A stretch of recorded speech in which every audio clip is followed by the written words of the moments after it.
Fala pessoal, tudo bom com vocês?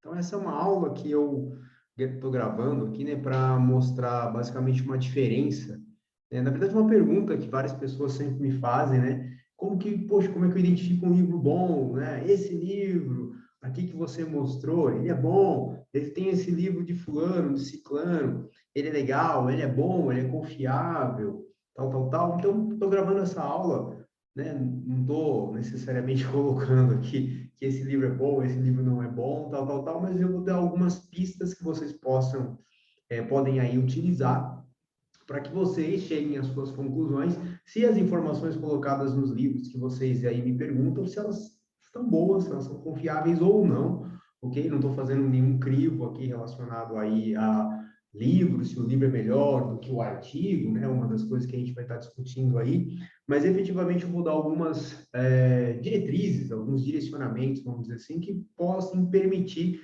que você chegue efetivamente a essas conclusões e você faça o seu crivo, a sua análise a respeito do livro que você está com dúvida, que você está me perguntando, tá? Então, eu vou compartilhar aqui só um PowerPoint que eu fiz aqui para a gente estar discutindo esse processo, né? Eu identifiquei e coloquei alguns tópicos aqui para a gente estar discutindo. O primeiro deles, eu vou pegar o processo que a gente viu aí na aula anterior, que é o processo de revisão por pares, tá? Então, eu vou relembrar esse processo aí da revisão por pares, e depois a gente vai fazer uma pergunta, né? Os livros, eles passam por esse processo de revisão por pares, né? E a terceira é a pergunta que todo mundo sempre me faz, que é basicamente como identificar um bom livro-texto, ou como você classifica, né? Pode ser muito particular isso aí também, como você classifica um livro-texto como sendo bom ou não aí para você, tá?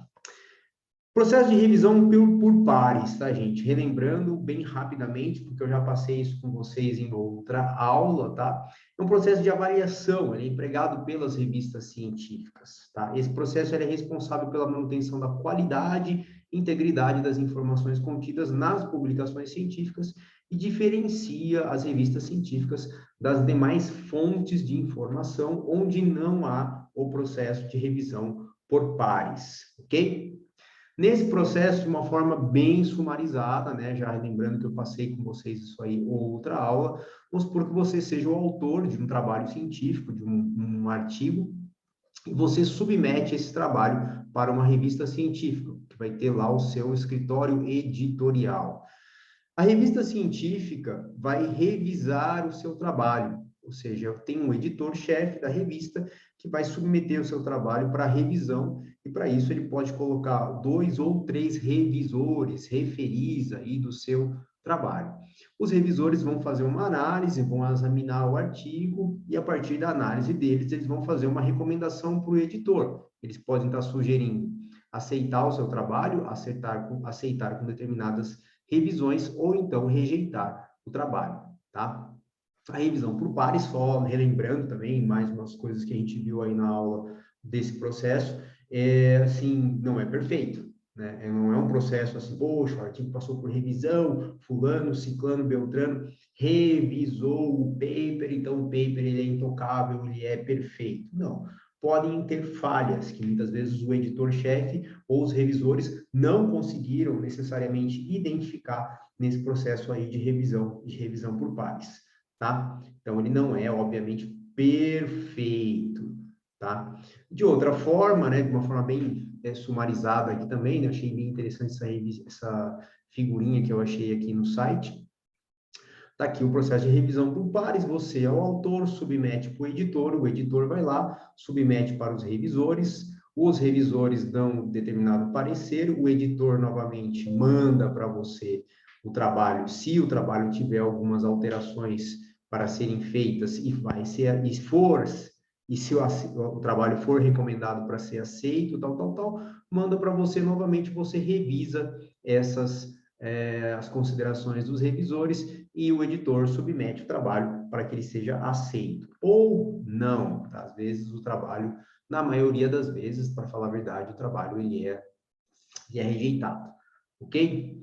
Bom, qual é a diferença desse processo que as revistas científicas elas usam para fazer o crivo das informações aí contidas nos artigos científicos para os livros, um livro texto, né? Então, vamos supor que você, né, juntou com alguns colegas de faculdade, juntou com alguns colegas de profissão, assim, poxa, eu vou escrever, né? Eu cozinho muito bem. Vou escrever um livro de culinária, vou escrever um livro aqui de como fazer uma receita de bolo, tal, tal, tal. E você acha gostoso aquela receita de bolo, aquele bolo que você faz, então é sucesso, todo mundo gosta, tal, tal, tal. Você contata uma editora, oh, que legal, vamos escrever um livro aí com todas todas as suas receitas, tal, tal, tal. E a editora fala, legal, vamos escrever o seu livro, né? Guardando aí as analogias, né, que eu fiz, né, vamos supor que você queira escrever um livro-texto na área de fisiologia do exercício, na área de treinamento esportivo, na aula de mecânica, na área de nutrição esportiva, tal, e você contata uma editora, a editora acha interessante escrever o seu livro, acha que vai ser um best-seller, tal, tal, tal, e você escreve, né? A pergunta que eu faço, né? O livro que você vai escrever, ou que você viu ser escrito, ele passa por esse processo de revisão por pares, ele passa por esse processo que nós vimos aí na aula anterior. Será que a editora vai pegar o seu livro e vai enviar para alguns revisores lerem o seu livro, passarem um crivo nas informações, verificarem a integridade de informações, se tiver, às vezes, dados que você coletou na sua prática, que não foram previamente publicados em uma revista científica, mas que você colocou ali no seu livro, se tiver exemplos de exercícios, exemplos de dietas, a editora vai pegar o conteúdo do seu livro e vai passar para um revisor. O revisor vai dar considerações, ó, não vai publicar esse livro.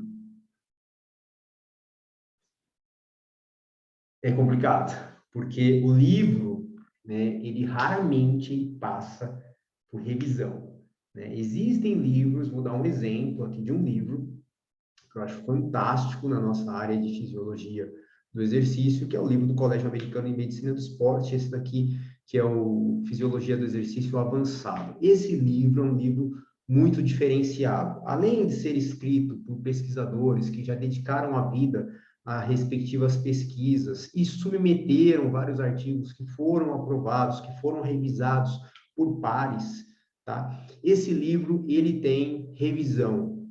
Esse livro ele foi escrito por 52 colaboradores. Ele tem 33 revisores, 33 ainda por cima revisaram os trabalhos desses colaboradores.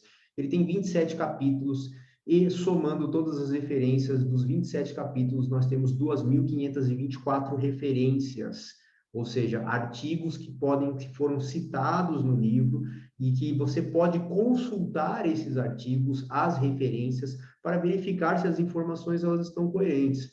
É muito comum isso, gente. Você está lendo um artigo, você está lendo um livro, texto, que seja, você pega um capítulo, você olha que interessante, ele citou essa pesquisa para dar suporte para essa afirmação que ele está fazendo, ou para esse dado que ele está mostrando.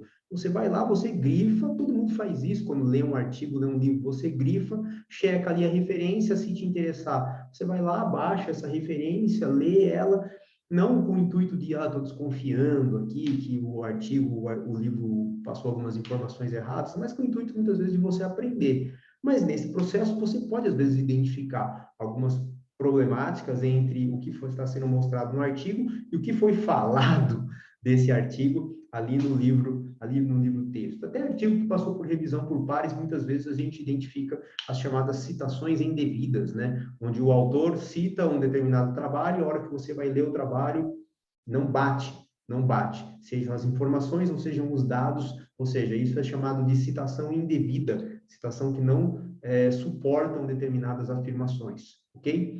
Então, muitas vezes o livro, ter boas referências, né, ele é um processo necessário, tá? Então, por que eu mostrei esse livro? Né? Esse livro foi escrito por 52 pesquisadores, cientistas na área de fisiologia do exercício, na área de treinamento, bioquímica, biologia do esporte, tal que seja, não importa como você vai chamar nesse caso, e mesmo assim, mesmo depois desses colaboradores terem escrito vários papers, terem passado pelo processo de revisão por pares em cada um dos trabalhos que eles submeteram, terem citado os próprios trabalhos deles nos respectivos capítulos que eles escreveram, o Colégio Americano ainda se deu o trabalho de colocar 33 revisores para fazer uma segunda rodada de revisão em cima dos trabalhos que eles estavam citando. Ok? O que eu estou falando aqui? Ah, então, professor, se eu pegar um livro e esse livro não tiver ali a revisão, não tiver os revisores, eu não vou mais confiar nesse livro. Não é bem assim. Eu vou pegar aqui 2 livros que eu já citei várias vezes para vocês aqui nas redes sociais, que eu já indiquei, né, que eu já coloquei a fotinho da capa deles aqui para vocês. Um deles é esse daqui, né, um livro de biologia molecular, de genética, de adaptações musculares aí ao treinamento, adaptações moleculares. Esse livro aqui, escrito pelo Neil Spurey e pelo Henning Walker Age aqui, são pesquisadores fantásticos na área de biologia do esporte, na área de biologia molecular, ok? Então, quando você pega os capítulos que eles colocam aqui, por exemplo, o capítulo de adaptações ao treinamento de força, adaptações ao treinamento de endurance, e você pega aqui pesquisas fantásticas que são citadas em cada um desses capítulos, você tem referências fenomenais, você tem basicamente as pesquisas deles sendo citadas aqui.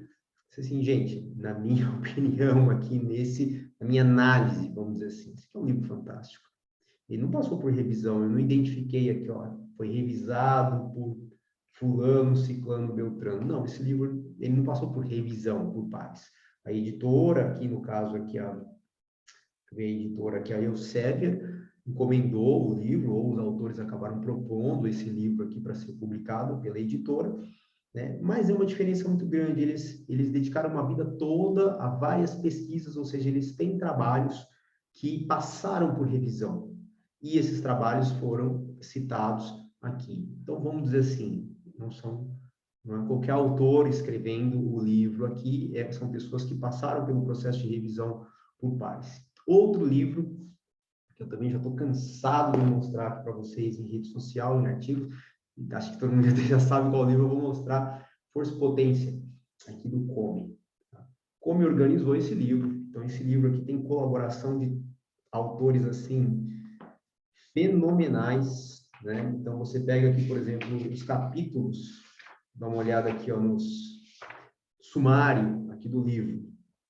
Você vai ter pessoas como, por exemplo, Toshio Moritani, escrevendo sobre excitabilidade da unidade motora, pioneiro nas adaptações neurais aí ao treinamento. Você vai ter o próprio Come escrevendo o capítulo aqui do ciclo alongamento e encurtamento. O que a gente vai falar disso, né?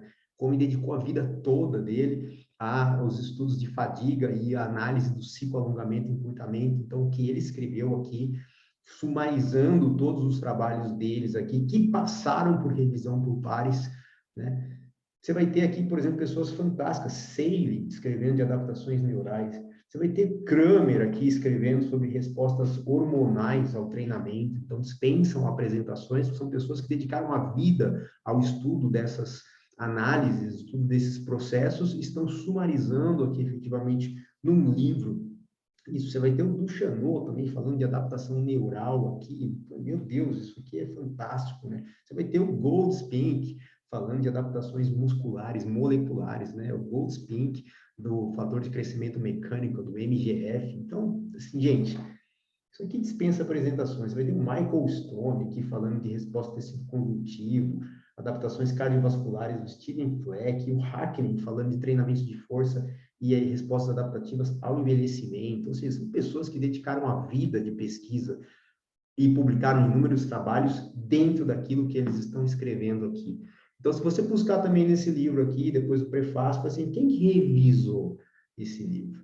Não dá nem para falar quem que revisou, porque todo mundo passou, que escreveu esse livro, passou por inúmeras e inúmeras vezes no processo de revisão por pares para publicar todos os trabalhos que eles estão aqui sumarizando, cada um deles no seu respectivo capítulo, né? Então, assim, eu não sei se eu me fiz claro numa análise que você tem que fazer para saber se o livro-texto ele é bom. Essa é uma análise que eu faço, ok? Não estou falando que outros livros-textos escritos por pessoas que nunca escreveu um artigo na vida, que nunca passou, também não sejam bons, tá? Não estou falando isso daí.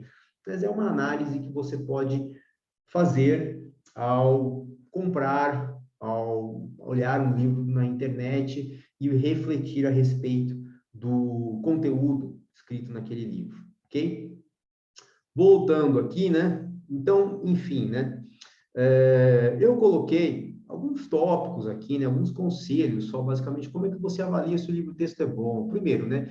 Veja se ele foi escrito por professores, se ele foi escrito por cientistas, né? Que já passaram, que já publicaram, que tenham trabalhos publicados na área daquilo que eles estão escrevendo, que ministrem ou então aulas de graduação ou pós-graduação dentro da temática do livro, ok? Que tenha um know-how, um background para escrever aquilo ali.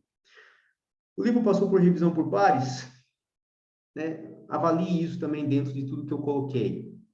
Quais são as observações experimentais que embasam, né, as afirmações contidas no livro? Né? Em outras palavras, isso significa, o livro tem referências que possam ser verificadas? Lembram, né, da quantidade de referências que tinham lá no livro do Colégio Americano? Né? Assim, não fazendo uma análise, né? Já peguei alguns livros que não tinham referências, gente, não tinham dados que mostrassem efetivamente a segurança das informações que estavam ali contidas, ok? Então, esses são alguns conselhos, assim, que eu dou para vocês, né, para responder. Não consigo responder perguntas, assim, de forma tão simples e direta, até peço desculpas por isso daí, mas são alguns conselhos que eu dou para responder essa pergunta que muitas vezes vocês me fazem, né? Esse livro aqui é bom, professor? Você conhece esse livro? Então, reflita sobre tudo isso que eu falei e acredito que a partir disso, dessa reflexão, você mesmo consegue responder essa sua pergunta, se o livro que você comprou, que você está analisando, que foi indicado, se ele é bom. Né? Muitas vezes pode ser uma análise relativa, ele pode ser bom para você, mesmo não tendo nada disso que eu falei, não tendo sido escrito por pesquisadores, seja escrito por cientistas, professores. Mas se o livro for bom para você, né, espero que a leitura ela te ajude bastante, tá bom? Obrigado, gente.